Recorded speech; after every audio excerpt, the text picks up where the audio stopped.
जेव्हा आपल्याला काही त्रास असला, काही आजार असला, तेव्हा आपण डॉक्टरकडे जातो आणि डॉक्टर आपल्याला विचारतो, हे त्रास तुम्हाला केव्हापासून होत आहे, याची काही फॅमिली हिस्ट्री आहे का, आणि तुमचा हा आजार तुमच्या कुटुंबियांपर्यंत किंवा तुमच्या मुलांबाळांपर्यंत पसरू नये म्हणून तुम्हाला काय करायची गरज आहे, काय उपाय आहे, काय पर्याय आहे, काय औषधी आहेत, हे सगळं आपल्याला डॉक्टर सांगतो. पण अशा काही गोष्टी असतात ज्याचे उत्तर डॉक्टरकडे पण नसते आणि त्यावेळी प्रार्थना हा आपल्याकडे एकमात्र पर्याय असते.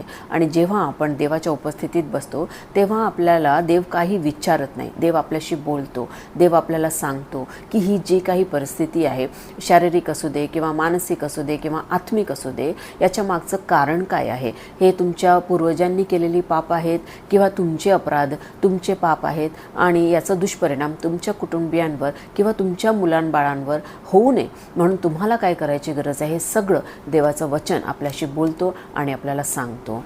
म्हणून ज्या वचनात जीवन आहे, ज्या वचनात अधिकार आहे, ज्या वचनात सामर्थ्य आहे, त्या नावाने, येशू ख्रिस्ताच्या नावाने जेव्हा आपण हाक मारतो तेव्हा सगळ्या वाईट परिस्थितींपासून, सगळ्या पापांपासून आपल्याला सुटका मिळते. जसं आपण वाचतो स्तोत्रसंहिता 50 त्याच्या 15व्या वचनमध्ये, संकट समय माझा धावा कर, मी तुला मुक्त करेन आणि तू माझे गौरव करशील.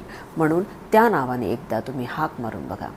मला आशा आहे की या वचनांद्वारे देवाचा आत्मा तुमच्याशी बोललेला आहे. May God bless you.